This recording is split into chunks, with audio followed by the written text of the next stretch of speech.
వీక్షణ. మయన్మార్ ప్రకృతి విలయం ప్రపంచానికి చాలా సవాళ్లు, పాఠాలు, హెచ్చరికలు చేసింది. రిక్టర్ స్కేల్పై 7 అంతకంటే ఎక్కువ తీవ్రతతో భూకంపం వస్తే జరిగే నష్టం చాలా ఉంటుంది. అసలే అంతర్యుద్ధంతో సతమతమవుతున్న మయన్మార్కు భూకంపం భారీ ప్రాణ ఆస్తి నష్టాలకు కారణమైంది. ప్రకృతి విలయాన్ని ముందుగా ఊహించడం కష్టం. ఇప్పటికీ శిథిలాల కింద చాలా మంది ఉన్నారు. ఇంకెన్ని ప్రాణాలు పోయాయో సరైన లెక్కే లేదు. మరి ఈ భూకంపం ప్రపంచానికి ఇస్తున్న డేంజర్ బెల్ ఏంటి? ఫ్లోర్ల మీద ఫ్లోర్లు కడుతూ వెళ్తే ఇక కష్టమేనా?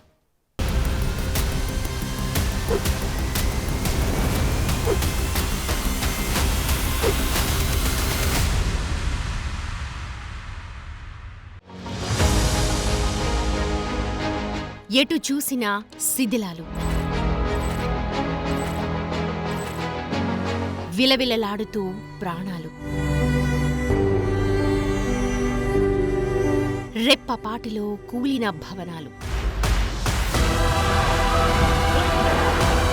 334 అణు బాంబుల పవర్, భయపెట్టిన మయన్మార్ భూకంపం. యుద్ధాలు, అంతర్యుద్ధాలు, సంఘర్షణలు కాదు. ప్రకృతి విలయం మొదలు పెడితే తట్టుకోవడం ఎవరితరం కాదు. అందుకు ఉదాహరణే మయన్మార్ భూకంప విలయం. ఒక్కరు కాదు, ఇద్దరు కాదు, వేల ప్రాణాలు శిథిలాల కింద నలిగిపోయాయి. ఇప్పటి వరకు 1700 మందికి పైగా చనిపోయారని అంటున్నారు. కానీ అంతర్యుద్ధంతో సతమతమవుతున్న మయన్మార్లో అసలు లెక్కలు బాహ్య ప్రపంచానికి చెప్పేదెవరు? ఈ భూగోళంపై ఎర్త్క్వేక్ జోన్లో ఇండోనేషియా, థాయిలాండ్, మయన్మార్ కీలకంగా ఉన్నాయి. అక్కడ ప్రకంపనలు వస్తే మామూలుగా ఉండదు. రిక్టర్ స్కేలుపై 7 అంతకంటే ఎక్కువ తీవ్రతతోనే వస్తూ ఉంటాయి. అలా వచ్చినప్పుడు రిజల్ట్స్ ఇలాగే ఉంటాయి.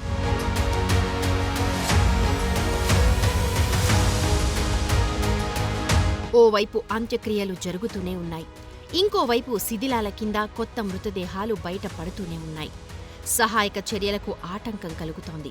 మయన్మార్లో 7.7 తీవ్రతతో వచ్చిన పవర్ఫుల్ ఎర్త్క్వేక్ 300 కంటే ఎక్కువ అణు బాంబులు కలిపి విడుదల చేసిన శక్తికి సమానమట.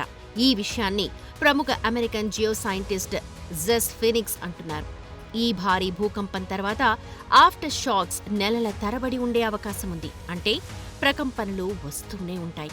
భూమి లోపల ఉండే భారత టెక్టానిక్ ప్లేట్ మయన్మార్ కింద ఉన్న యురేషియన్ ప్లేట్తో తాకిడి కారణంగా ఈ పరిస్థితి వచ్చిందంటున్నారు.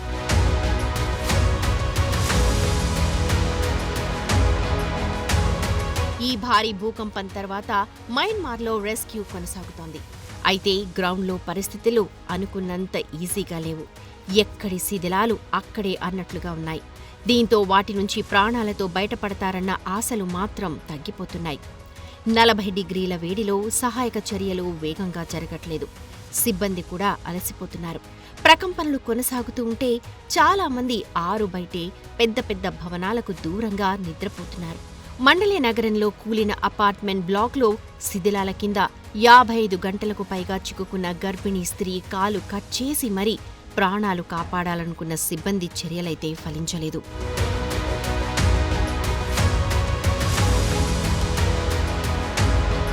మండలే సమీపంలో 7.7 తీవ్రతతో భూకంపం, ఆ తర్వాత కొన్ని నిమిషాలకే 6.7 తీవ్రతతో మరో భూకంపం సంభవించింది.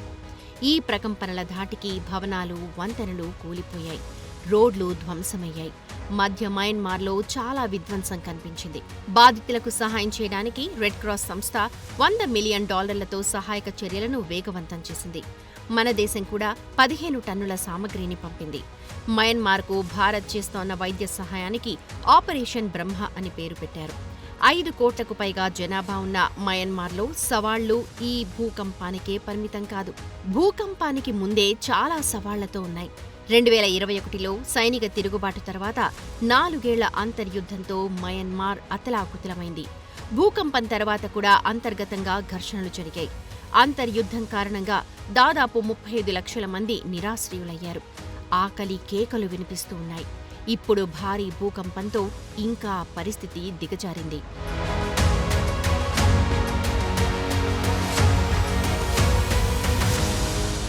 ఇప్పుడొచ్చిన భూకంపం ముందు మయన్మార్ అంతర్యుద్ధం ఎంత? 300కు పైగా అణు బాంబులు పడ్డంతో సమానంగా భూకంపం వణికించింది. ఇక ముందు కూడా ఇలాంటి ప్రకృతి విలయాలు వచ్చే అవకాశాలు ఎక్కువగా ఉన్నాయంటున్నారు సైంటిస్టులు. కారణం, భూమి లోపల ఉండే పొరలు మయన్మార్లో స్థిరంగా లేవు. రాపిడి పెరుగుతోంది, కథ మారుతోంది. రాబోయే రోజుల్లో ప్రాణాలు అరచేతిలో పెట్టుకుని బతకాల్సిందే అని సైంటిస్టులు కూడా హెచ్చరిస్తున్నారు. ఫ్లోర్ పై ఫ్లోర్ కట్టడం కాదు, అందులో నుంచి ప్రాణాలతో బయటపడ్డం కూడా ముఖ్యమే.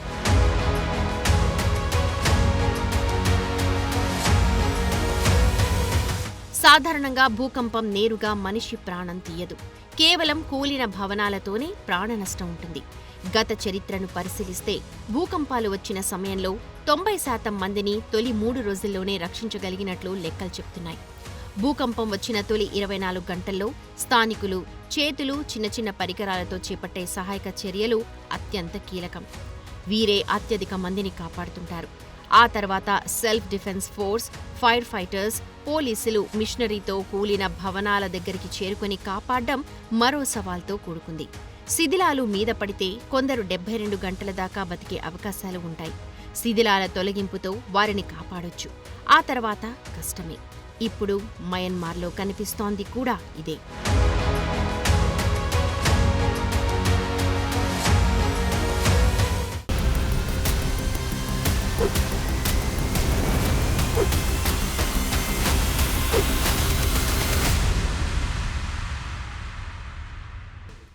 భూకంపం నివారించలేని ప్రకృతి విపత్తు. ఎవ్వరూ అడ్డుకోలేరు. భరించాల్సింది, నష్టపోవాల్సింది. ముందస్తుగా గుర్తుపట్టలేం.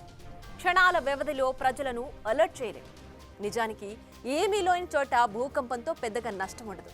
కానీ బిల్డింగ్లు కూలడంతోనే ప్రాణ, ఆస్తి నష్టం ఎక్కువగా జరుగుతూ ఉంటుంది. ఇవి లేని చోట భూమి కంపిస్తే పెద్దగా నష్టమేమీ ఉండదు. అయితే ప్రపంచం ఇప్పుడు భూకంపాలతో డేంజర్ జోన్లోకి వెళుతోంది. తరచూ ఎక్కడో చోట భూమి కంపిస్తూనే ఉంటుంది. ప్రాణాలు పోతూనే ఉన్నాయి.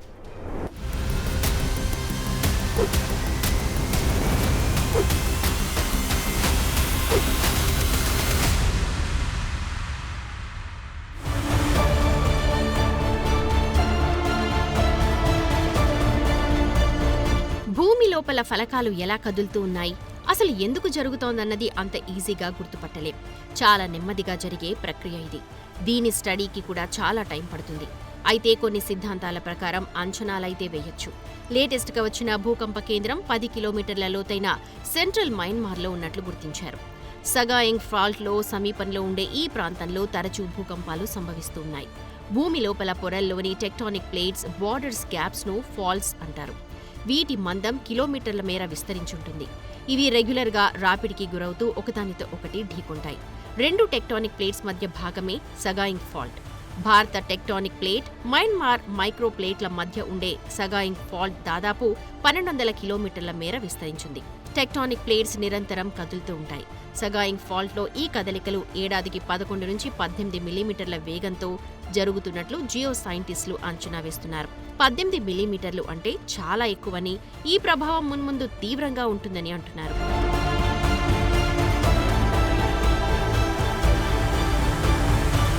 టెక్టానిక్ ప్లేట్స్ వేగంగా ఒత్తిడికి గురి కావడంతోనే మయన్మార్ ప్రాంతంలో తరచుగా భూకంపాలు సంభవిస్తూ ఉన్నాయి.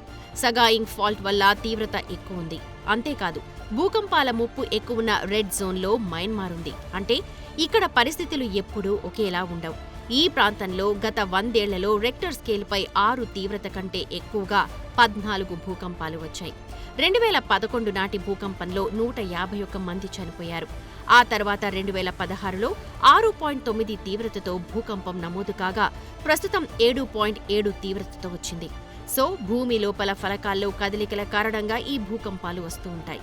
ఇవి ఎందుకు కదులుతాయంటే భూమి పొరల్లో విపరీతమైన వేడి, ఇతర కారణాలతో అడ్జస్ట్మెంట్ ఇష్యూస్ ఉంటాయి. దీంతో ఆ ఒత్తిడి, రాపిడిని తట్టుకునే పరిస్థితి ఉండదు. ఒక ప్లేట్ మరో ప్లేట్తో ఢీకొట్టడం వల్ల అది భూకంపం రూపంలో పైకి ఎఫెక్ట్ చూపిస్తుంది. భూమి నెర్రలు బారుతుంది.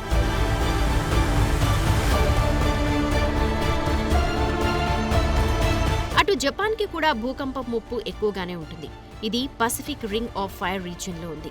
ఇది భూకంపాలు రావడానికి, అగ్ని పర్వతాలు పేలడానికి అనుకూలంగా ఉన్న ఏరియా. భూకంపాలకు భయపడి బతకడం కంటే వాటి నుంచి తప్పించుకోవడానికి ఏం చేయాలో దానిపైనే ఎక్కువగా ఫోకస్ పెడుతున్నారు జపాన్ వాసులు. చిన్నప్పటి నుంచే పిల్లలకు ఎర్త్క్వేక్స్ పై పాఠాలు చెప్తారు. డ్రిల్స్ నిర్వహిస్తూ అవగాహన కల్పిస్తారు. ఉన్నట్టుండి అలార్మ్స్ మోగించి వెంటనే విద్యార్థులందరూ బెంచ్ల కింద దాక్కోవాలని చెబుతుంటారు. ఇదో రెగ్యులర్ ప్రాక్టీస్ అయిందక్కడ. కాస్త భూకంపం వచ్చినా వెంటనే సేఫ్ ప్లేస్కి వెళ్లిపోయేలా జపాన్ స్కూల్ పిల్లలు కూడా అలవాటు పడిపోయారు. భూకంపాలను తట్టుకునేలా ఇళ్లను నిర్మించే టెక్నాలజీని వినియోగిస్తోంది జపాన్. ఇక్కడి బిల్డింగ్స్లో సెస్మిక్ ఇన్సులేషన్ బేరింగ్స్ ను వాడుతున్నారు. భూకంపం వచ్చినప్పుడు బిల్డింగ్ హారిజాంటల్ గా కదిలేలా చేస్తాయి ఈ బేరింగ్స్. ఫలితంగా భవనంపై ఒత్తిడి తగ్గి డ్యామేజ్ తగ్గుతుంది. భూకంపాన్ని ముందుగా పసిగట్టేలా భవనాల్లో సెన్సార్ బేస్డ్ అలార్మ్స్ ఉంటాయి. భూకంప తీవ్రతను తట్టుకొని నిలబడగలిగేలా ఇళ్లు కట్టుకోవాలని జపాన్ ప్రభుత్వం ఏనాడో బిల్డింగ్ కోడ్ తీసుకొచ్చింది.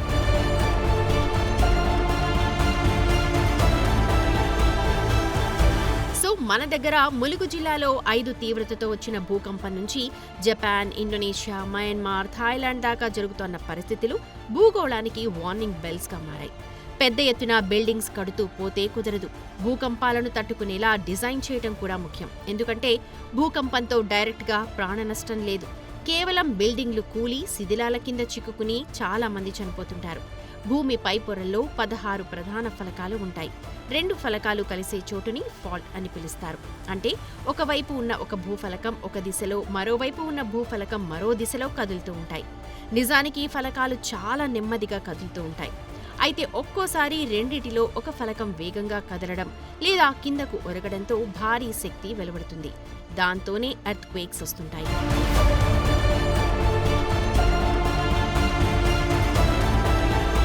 ప్రపంచంలో ఎక్కువ భూకంపాలు 68% పసిఫిక్ మహాసముద్రం, 21% మధ్యధరా ప్రాంతాలు, 11% ఇతర ప్రాంతాల్లో సంభవిస్తాయి. సో ఆ తీర ప్రాంతాల్లో భూకంపాలు వస్తే సునామీ వచ్చే అవకాశాలు కూడా ఎక్కువగా ఉంటాయి. రెక్టర్ స్కేల్పై 7 అంతకంటే ఎక్కువ తీవ్రత నమోదైతే పెను విధ్వంసం జరుగుతుంది. రెక్టర్ స్కేల్పై 3.5 అంతకంటే తక్కువ తీవ్రతతో ప్రతిరోజు భూమిపై దాదాపు 1000 వరకు ప్రకంపనలు సంభవిస్తూ ఉంటాయి. వీటిని మనుషులు గుర్తించలేరు. రెక్టర్ స్కేల్పై 5.5 నుంచి 6 మధ్య వస్తే క్వాలిటీ లేని బిల్డింగ్లు దెబ్బతింటాయి. భూకంపాలు వచ్చినప్పుడు వాటి తీవ్రత 1 నిమిషం లోపే ఉంటుంది. కానీ నష్టం మాత్రం భారీగానే కలిగిస్తుంటుంది. అలాగే పగలు రాత్రి అన్న తేడా ఉండదు. అర్త్ క్వేక్ ఎప్పుడైనా రావచ్చు. ఢిల్లీ, యూపీ, ఉత్తరాఖండ్, అసోం, గుజరాత్, మహారాష్ట్ర, జమ్మూ కాశ్మీర్ వంటి చోట్ల ఎక్కువగా ప్రకంపనలు వస్తూ ఉంటాయి. హైదరాబాద్లో ఉన్న జాతీయ భూ భౌతిక పరిశోధనా సంస్థ మన దేశంలో భూకంపాలను 5 జోన్లుగా విభజించింది. జోన్ 5 అత్యంత తీవ్రమైన విధ్వంసం కలిగిస్తుంది. ఈశాన్య రాష్ట్రాలు జమ్మూ కాశ్మీర్, బీహార్, ఉత్తరాఖండ్, పశ్చిమ గుజరాత్, మహారాష్ట్ర, అండమాన్ నికోబార్ జోన్ 5లో ఉన్నాయి. సో ఇక్కడ భారీ నిర్మాణాలు భూకంప తీవ్రతను తట్టుకునేలా నిర్మించాలి. కానీ అలా జరగడం లేదు.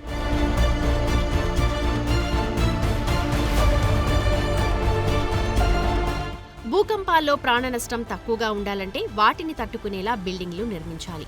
ప్రజల్లో అవగాహన పెంచాలి. భూకంపాల నుంచి రక్షించుకోవడంలో డ్రాప్ కవర్ హోల్డ్ విధానం ఎంతో ఎఫెక్టివ్ అన్నది ఇప్పటికే నిరూపితమైంది. భవనాలు దీర్ఘ చతురాస్రాకార డిజైన్తో ఉండాలి. పొడవైన గోడలు, పటిష్ట కాంక్రీట్ పిల్లర్స్ ఉండాలి. జూన్ 2022లో ఆఫ్ఘనిస్తాన్లో వచ్చిన భూకంపంలో 1100 మంది జనం చనిపోయారు. 2015 ఏప్రిల్లో నేపాల్లో 7.8 తీవ్రతతో భూకంపం వచ్చింది.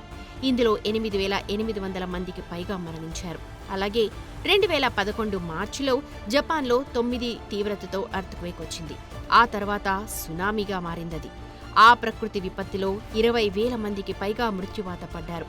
ఇక 2004 డిసెంబర్లో ఇండోనేషియా తీరంలో వచ్చిన భూకంపం 12కు పైగా దేశాల్లో సునామీ ప్రభావాన్ని చూపించింది. 9.1 తీవ్రతతో అప్పుడు భూకంపం సంభవించింది. దాదాపు 2.30 లక్షల మంది ప్రాణాలు కోల్పోయారు.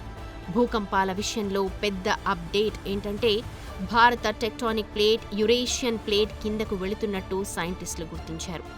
ఉపరితలం నుండి దాదాపు 100 కిలోమీటర్ల దిగువన ముక్కలుగా విరిగిపోతున్నాయని, అందుకే ప్రకంపనల తీవ్రత ముందు ముందు మరింత పెరుగుతుందంటున్నారు.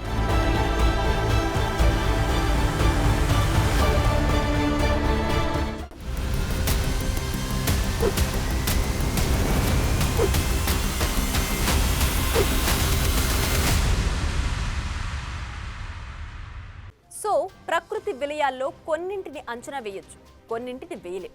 భూకంపాల విషయంలో అస్సలు అలర్ట్ ఉండదు. అందుకే భూకంప రెడ్ జోన్లో ప్రాణ ఆస్తి నష్టాలు తగ్గించుకునేలా ఏర్పాట్లు చేసుకోవాలి. లేకపోతే మరిన్ని సమస్యలు తప్పవు. For more videos like this, subscribe Big TV channel.